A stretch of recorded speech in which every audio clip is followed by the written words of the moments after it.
Meus irmãos, o salmista disse: eu sou pobre e necessitado. E todos nós somos. Quem não é pobre materialmente,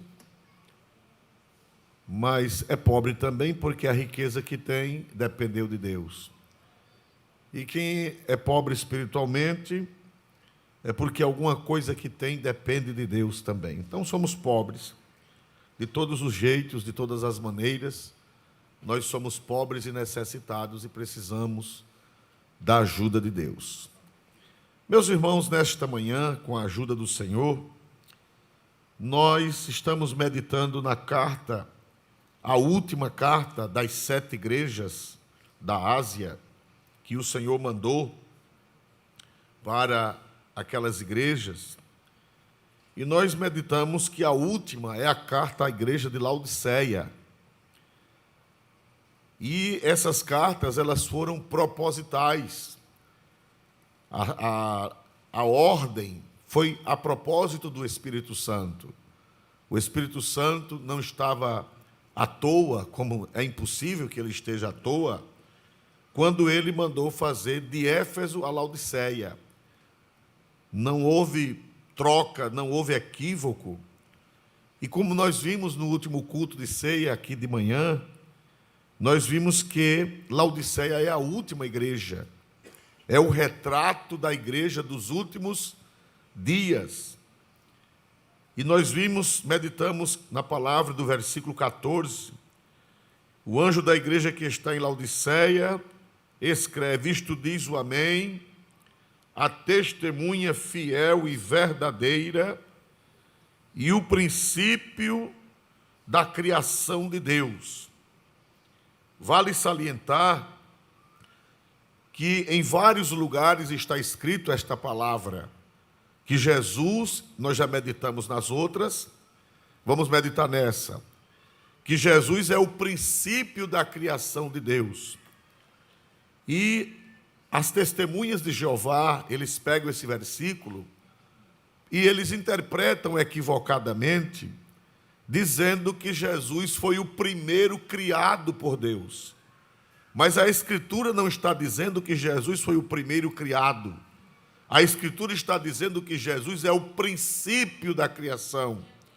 Essa palavra princípio da criação, no Novo Testamento grego, arquê, não quer dizer que ele é o primeiro criado. Quer dizer que ele é a fonte da criação. A Bíblia explica-se a si mesma. Lá no Evangelho de São João está escrito: todas as coisas foram feitas por ele. Por ele quem? Por Jesus. Então, quando a Bíblia diz que Jesus é o princípio da criação, não está dizendo que ele é o primeiro que foi criado, mas está dizendo que ele é a fonte da criação, que o Pai entregou a criação para que ele criasse, para que ele executasse.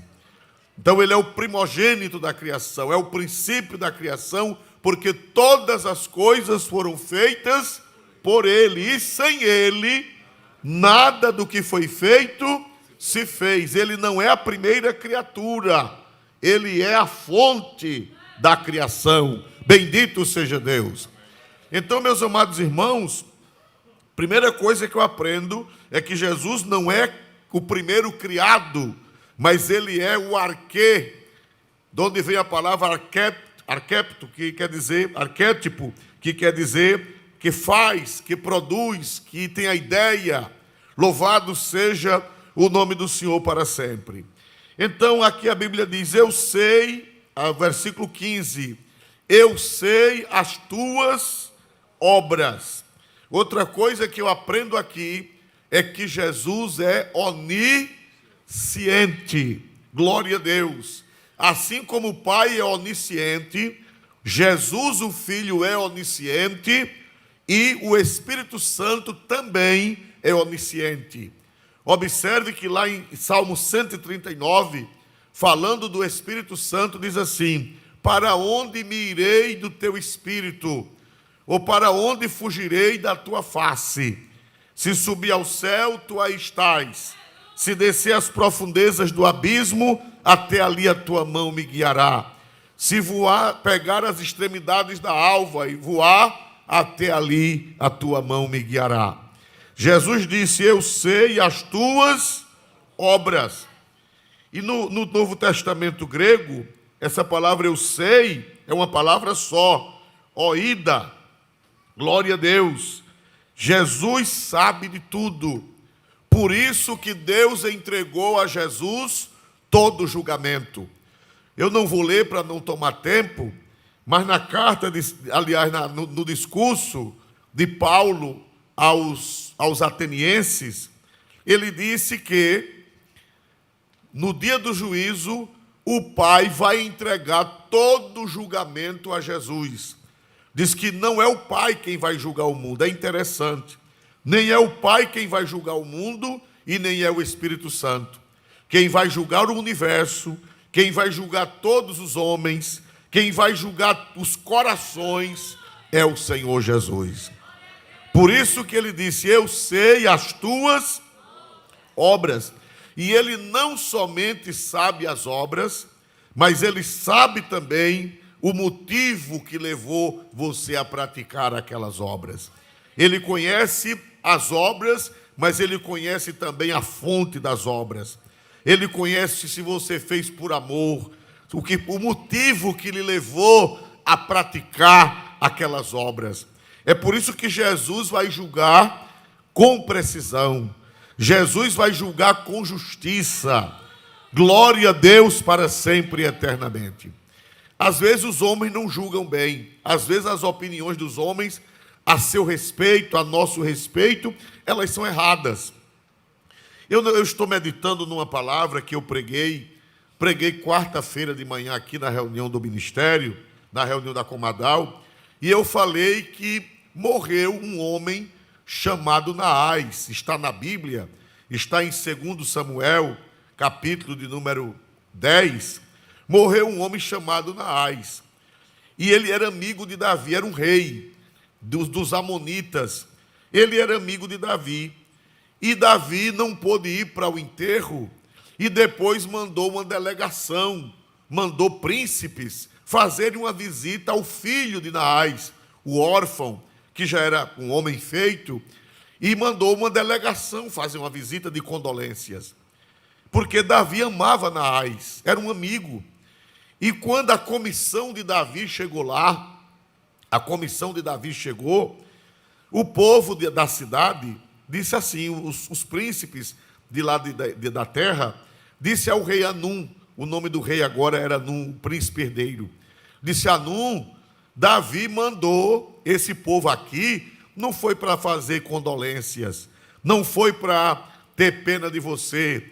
Davi mandou esse povo aqui para espiar a terra, mandou esses homens aqui com segundas intenções. Eles vieram ver a vulnerabilidade da terra, porque Davi está pensando em tomar este reino. Aleluia! Meus irmãos, e Anum foi na onda.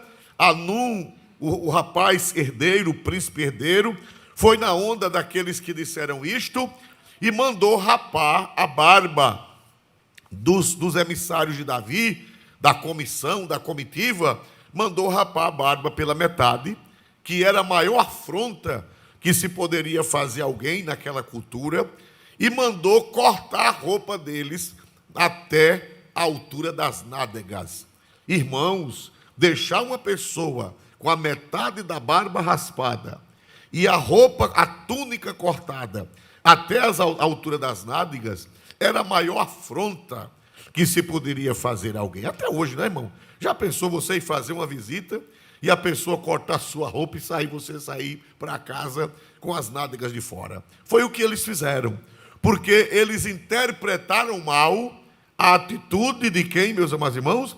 Davi, com a melhor das intenções, Davi com amor, com condolência, Davi com carinho, mas foi interpretado de forma errada. E você também pode ser interpretado de forma errada. Você pode fazer o melhor, glória a Deus, você pode dar o melhor de si e alguém interpretar de forma diferente. Mas o Senhor Jesus manda dizer para você: eu sei as tuas obras. Eu te conheço. Eu sei o que é que está no teu coração. Eu sei o que é que está na tua alma. Alguém pode te interpretar diferente, mas eu, Jesus, eu conheço as tuas obras. Quem pode dizer glória a Deus por isso, irmão? Aleluia. E o Senhor Jesus é quem vai nos julgar naquele dia final. É o Senhor Jesus quem vai nos julgar. Bendito seja o nome do Senhor para sempre. Mas o versículo continua: eu sei as tuas obras, que nem és frio, nem o que, meus amados irmãos? Nem quente. Eu já expliquei aqui que Laodiceia não tinha água própria. As águas que vinham de Laodiceia, elas vinham de Hierápolis. As águas de Hierápolis eram quentes e elas vinham através de um aqueduto. O que é um aqueduto? É uma construção com um canal em cima, uma construção fina, como uma muralha, mas em cima vem a água, pela força da gravidade. E vinha a água de Hierápolis, e as águas de Hierápolis eram quentes, mas quando elas chegavam em Laodiceia, elas chegavam o quê, meus amados irmãos? Mornas. E a água morna era ruim, a água morna era horrível, a água morna não era boa. Louvado seja o nome de Jesus para sempre. E quando a pessoa quer causar vômito, geralmente toma o quê, irmãos? Quando a pessoa quer provocar um vômito, ela toma água morna. Meus amados irmãos, e Jesus disse que a igreja de Laodiceia, ela nem era fria, nem era quente, mas estava morna. Louvado seja Deus. A água morna é produto de algo que já esteve quente e agora o que, meus amados irmãos? Está morto. A igreja dos últimos dias, é isso que o Senhor Jesus está dizendo, que o que vai predominar nos últimos dias é a mornidão espiritual. A mornidão espiritual, louvado seja Deus, representa uma indefinição. A mornidão é entre o quente e o frio. É uma coisa que nem é uma coisa, nem é outra. E o Senhor Jesus está dizendo que o que vai caracterizar a igreja dos últimos dias é a indefinição. Glória a Deus. A igreja que nem é uma coisa e nem é outra.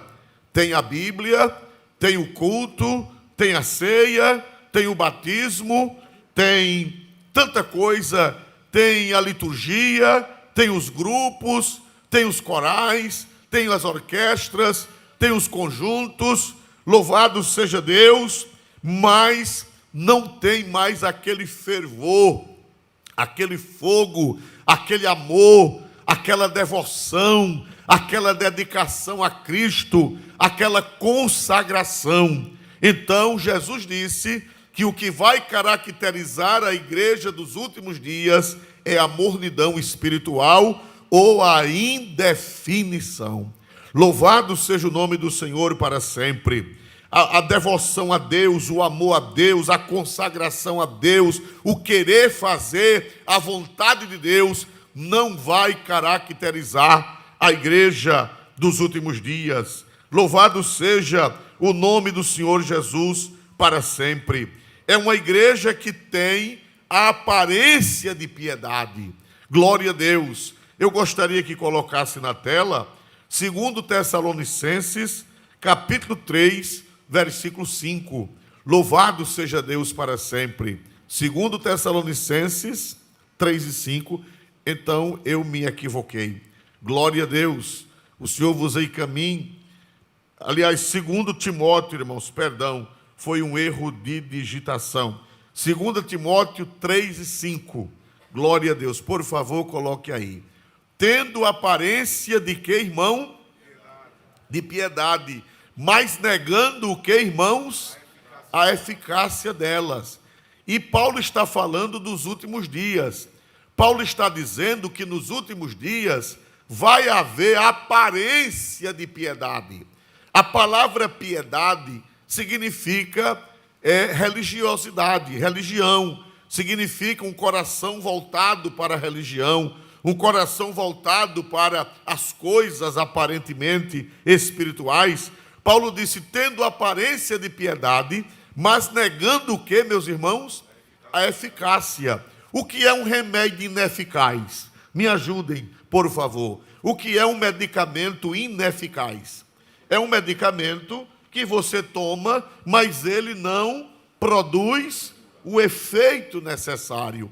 E a Bíblia diz que a religião morna, a igreja morna, é a igreja que existe como um remédio que você toma, mas ele perdeu a eficácia, ele não faz efeito. E a Bíblia diz que nos últimos dias haverá aparência de piedade. Vai haver muito louvorzão, vai haver muita emoção, vai haver muito show, né? Quem sabe igrejas cheias e tanta gente aparentemente louvando ao Senhor.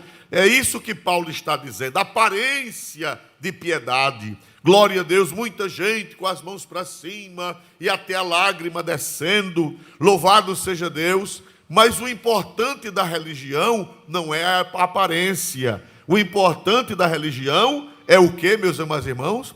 A eficácia. Louvado seja Deus. Aleluia. Que você de noite do domingo, você esteja na igreja, mas na segunda-feira, no trabalho, essa religião esteja fazendo efeito. Você pode dizer glória a Deus por isso, né? Se na segunda-feira, na faculdade, no domingo você estava cantando, no domingo você estava levantando as mãos, no domingo você estava com aparência de piedade, mas na segunda-feira aquela religião não surte efeito na sua vida, não tem eficácia. A pessoa termina a aula, vai para o barzinho, termina a aula, vai para o motel, termina a aula e outras coisas mais que nem convém falar. Louvado seja Deus. Você vive do mesmo jeito dos ímpios, você veste como os ímpios, você conversa como os ímpios, o seu pensamento é do mesmo jeito deles. Então essa religião tem apenas a aparência, mas não tem eficácia. E nós precisamos pedir a Deus: Deus, eu não quero te servir de aparência, eu quero que a minha religião ela tenha eficácia na minha vida, ela faça efeito. Então a religião dos últimos dias é a religião morna. A religião morna, a religião que não tem efeito, a religião que não faz ferver. Louvado seja Deus, a religião que estava quente, mas à medida que foi andando, ela foi esfriando e terminou caindo no pote, caindo no vaso, morna. Louvado seja o nome do Senhor, aleluia. E o Senhor disse: vomitar-te-ei. As pessoas, se eu fizer assim, se vocês forem assim, se nós formos assim, tem uma sentença triste, tem uma sentença tremenda. Qual é a sentença que o Senhor disse? Para os mornos, para aqueles que nem são uma coisa nem são outra, o que foi que o Senhor disse? Vomitar-te-ei da minha boca. Pastor Oswaldo, quando é que vai haver esse vômito? Quando é que vai haver esse expurgo que o Senhor Jesus está dizendo? Como a igreja de Laodiceia é a última, então nós cremos que esse expurgo, esse vômito, ele vai ser por ocasião da vinda do Senhor. Aqueles que ficarem, aqueles que se dizem cristãos, aqueles que se dizem crentes, mas não têm eficácia, a piedade e a religião não têm eficácia, eles serão vomitados na vinda do Senhor. Aleluia. Os que ficarem no arrebatamento, os que ficarem na vinda de Jesus, os cristãos que ficarem, os cristãos que não subirem, serão aqueles que foram o quê, meus amados irmãos? vomitados, mas eu espero na graça, eu espero no poder de Deus, eu espero no poder do Espírito Santo, que nós que estamos aqui alcancemos a misericórdia de não sermos vomitados, mas que subamos com o Senhor para o céu. Aleluia. Muitos serão vomitados. Vocês estão lembrados das virgens loucas? Estão lembrados das virgens loucas? Glória a Deus, todas elas eram virgens, todas elas eram vestidas de dama de honra, todas elas tinham a lamparina, mas qual era a diferença? É que 5 delas tinham azeite, eram prudentes, e 5 delas não tinham azeite. E as que não tinham azeite ficaram do lado de fora, bateram na porta para entrar. Então aquelas virgens que ficaram do lado de fora, elas foram vomitadas, elas foram jogadas, foram expurgadas, foram jogadas fora. Louvado seja Deus. Mas, irmãos amados, nesta manhã, se Deus está falando conosco esta palavra, é porque Ele não quer que nós sejamos vomitados. Ele nos ama. Quem pode dizer glória a Deus?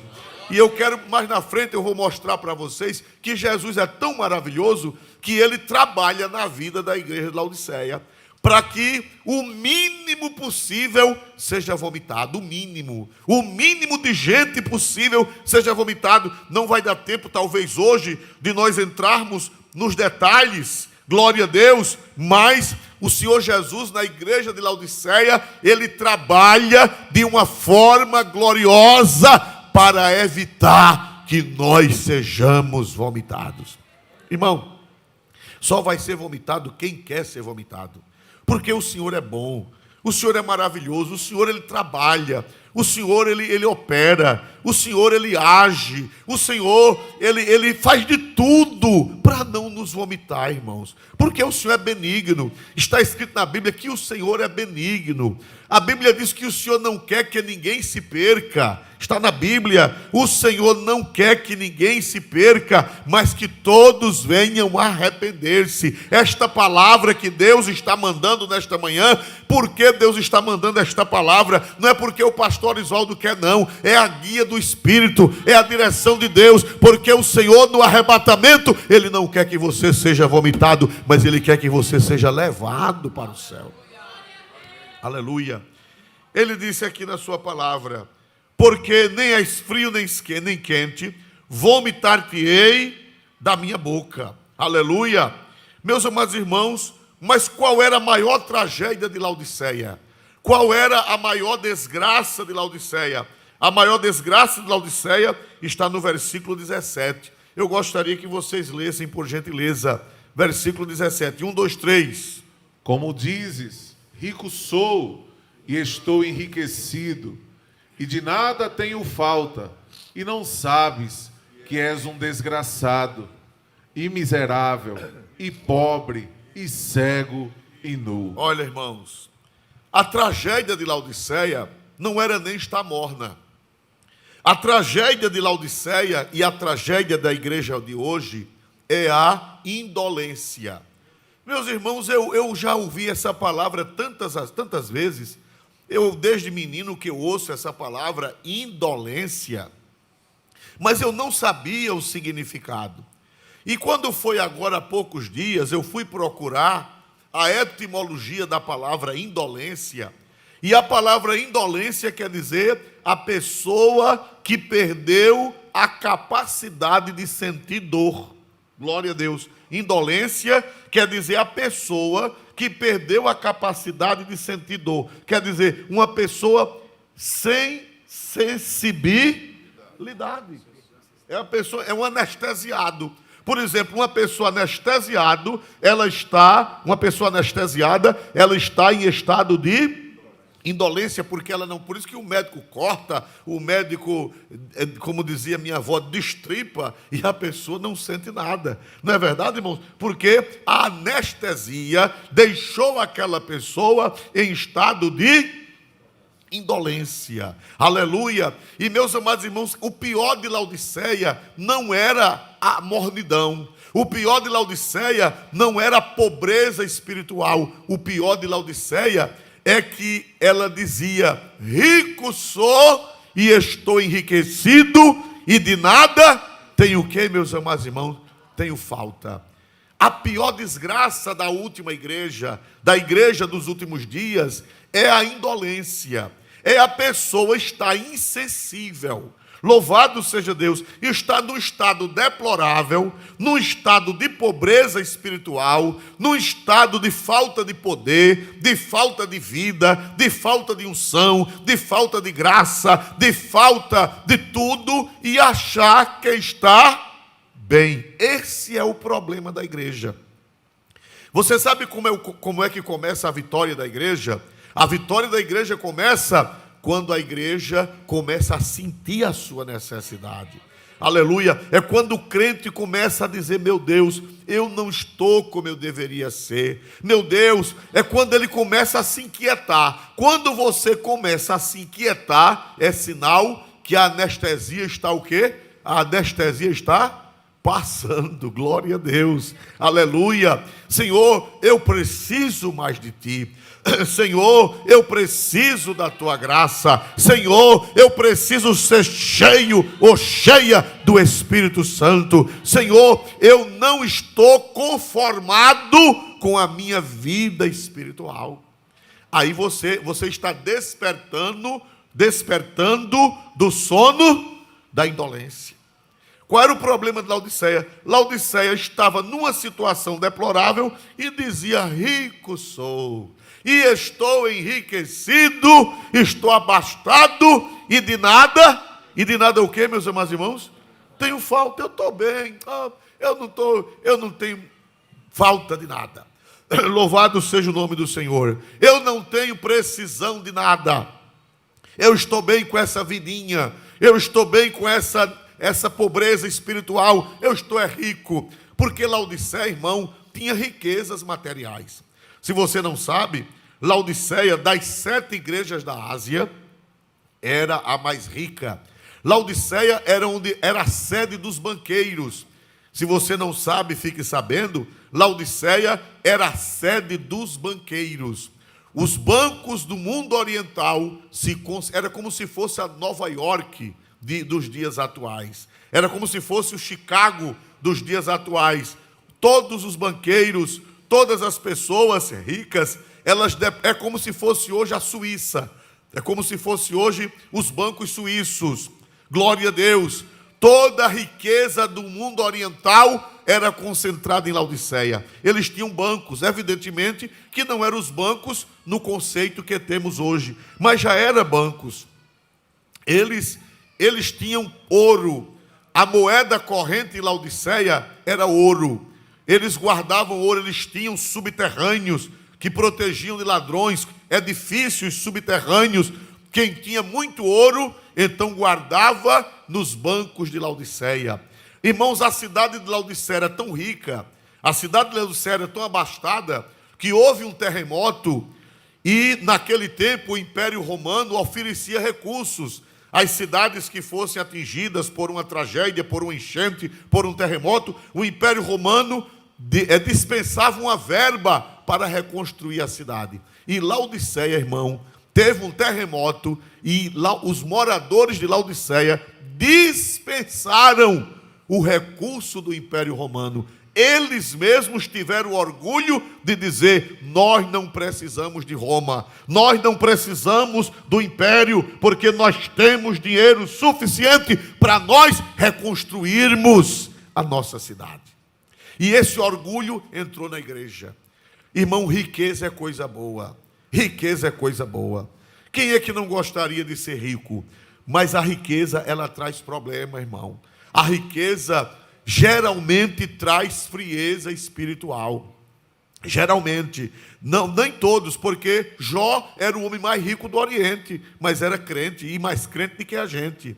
Salomão teve um tempo que ele era o mais rico do Oriente, e naquele tempo ele era crente, depois desviou-se, mas ele era crente. Nós vemos na Bíblia que Abraão era o homem mais rico da sua época, mas Abraão era crente. Louvado seja Deus. Então é possível ser bem de vida e ser crente. É possível ser bem de vida e ser fervoroso. Há 40 anos aqui em Maceió havia uma irmã, ela está viva ainda, já está uma anciã.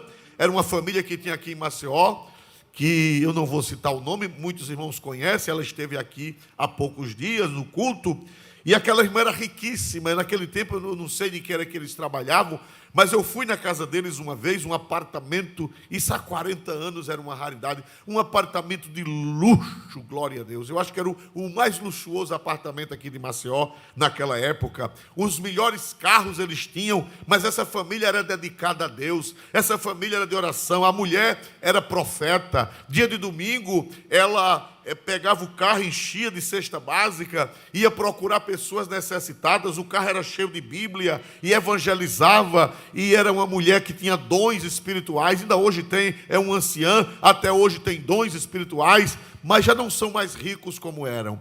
Mas eu achava interessante, porque uma família rica e crente daquele jeito, para mim era uma novidade, para mim era uma coisa estranha. Louvado seja Deus, mas eu quero dizer a você, que se Deus lhe abençoar, não deixe seu coração ficar morno diante de Deus. Aleluia, eu quero que Deus abençoe vocês, eu oro por vocês, eu oro para Deus abençoar as finanças de vocês, mas eu quero que vocês sejam ricos como Jó, eu quero que vocês sejam ricos como Abraão, eu quero que vocês sejam ricos, mas a riqueza de vocês seja para a glória de Deus. Quem pode dizer amém em nome do Senhor? Mas a igreja de Laodiceia confiava na riqueza. A Laodiceia, irmão, era uma cidade próspera, era a dona da lã negra. Eles tinham as criações de ovelhas que produziam lã negra. E a lã negra era a lã mais cara que existia. E eles tinham uma indústria têxtil. Se você procurar os dicionários sobre Laodiceia, você vai ver que eles tinham a melhor indústria têxtil do mundo. Era Laodiceia.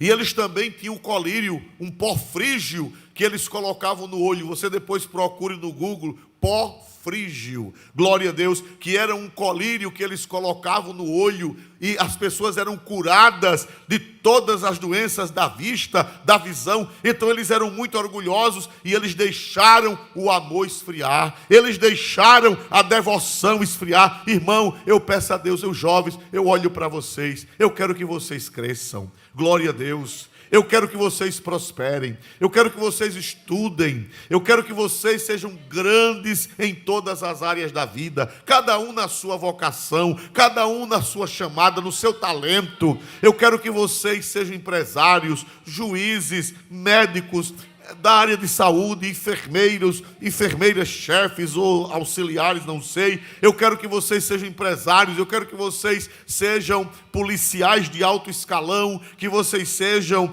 do que Deus tiver de melhor para vocês, mas quando vocês chegarem lá, que vocês não esfriem como Laodiceia esfriou. Aleluia, louvado seja Deus, porque é possível estar bem de vida e servir a Deus com fervor e com alegria na beleza da sua santidade. A igreja de Laodiceia, quando era das 7 igrejas, era mais próspera. A cidade mais próspera era Laodiceia, mas a prosperidade trouxe o esfriamento.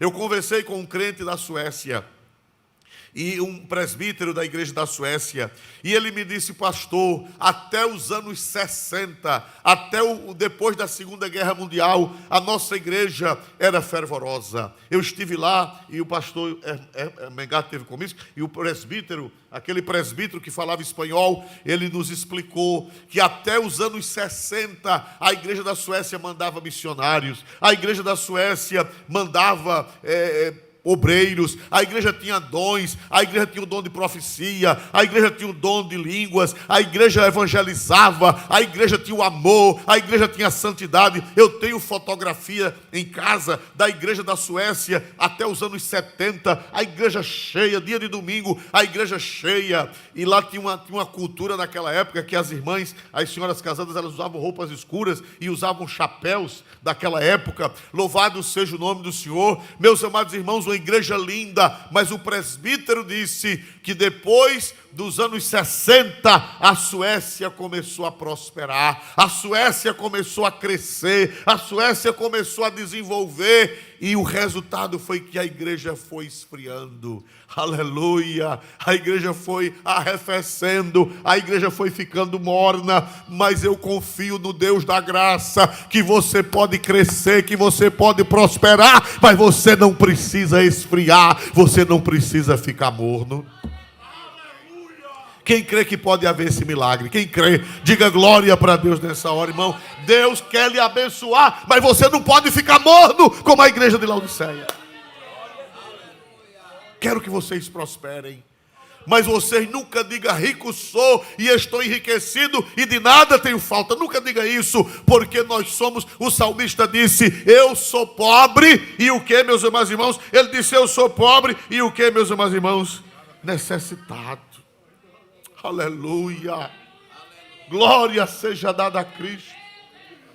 Que essa geração prospere. Se o Senhor demorar daqui mais uns anos, nós mais velhos não estaremos aqui, mas vocês estarão se o Senhor demorar. Não sabemos se Ele vem hoje ou daqui a 100 anos, mas vocês guardem essa palavra. O meu pastor disse que eu ia crescer, o meu pastor disse que eu ia prosperar, mas o meu pastor disse pela Bíblia que eu não posso entrar pelo caminho de Laodiceia.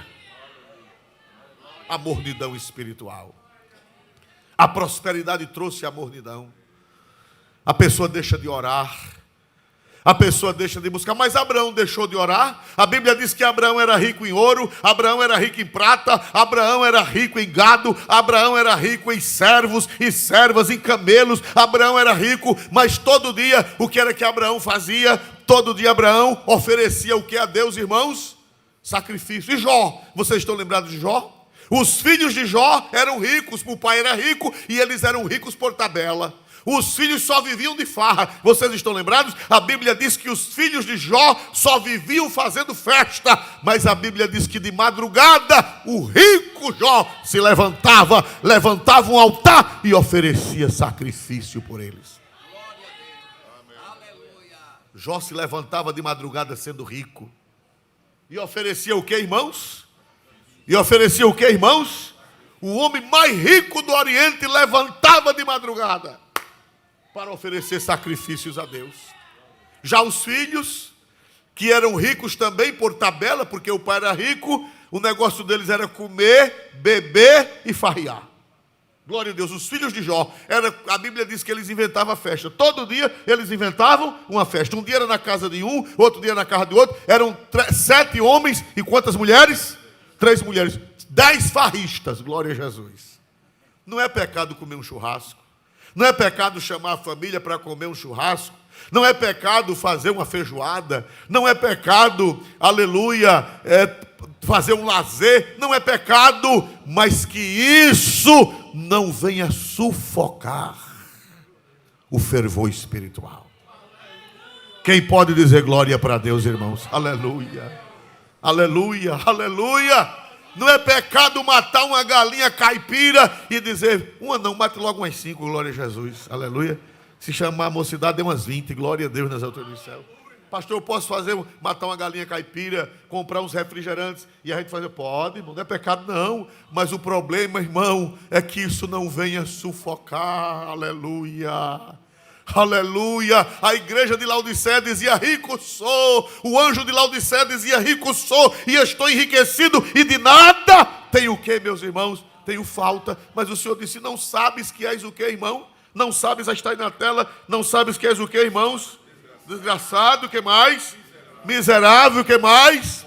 Pobre, que mais? E o que mais, irmão? E nu. Tinham tudo e ao mesmo tempo não tinham nada.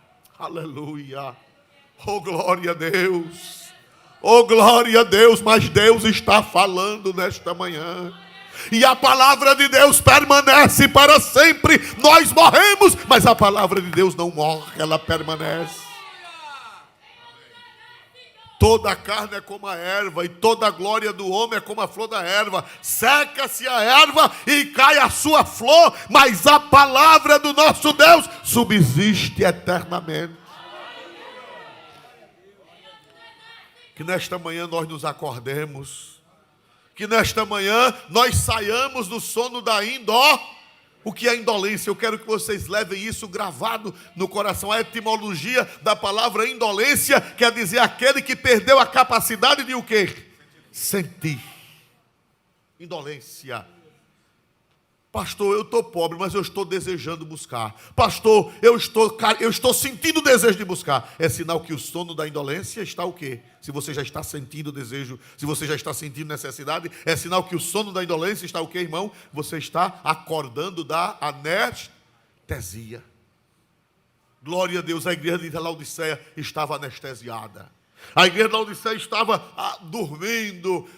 Está tudo bem não, está faltando os dons, tudo bem não, está faltando fruto, tudo bem não, está faltando conhecimento espiritual, tudo bem não, está faltando poder, tudo bem não, está faltando, e eu quero. Se você sentir essa necessidade, é sinal que o sono da indolência está passando. Então que Deus abençoe, irmão. Nós vamos celebrar a ceia, porque eu sei que hoje, vai ter aqui 3 páginas ainda, glória a Jesus, aleluia. Eu só vou terminar lá Laodiceia quando eu der o rolo todo, glória a Deus. Mas eu sei que hoje é dia das mães, e tem gente que está doidinho para ir para casa, glória a Deus, né? Para comer. Pastor, então eu vou comer com a minha mãe, ela matou uma galinha, vá comer com a sua mãe. Não é pecado não, mas não deixe sua vida ficar morna. Aleluia, prospere, mas não deixe sua vida ficar morna. Cresça, mas não deixe sua vida ficar morna. E todos dizem o que, meus amados irmãos? Amém. Vamos ficar de pé em nome do Senhor Jesus para celebrarmos a ceia do Senhor.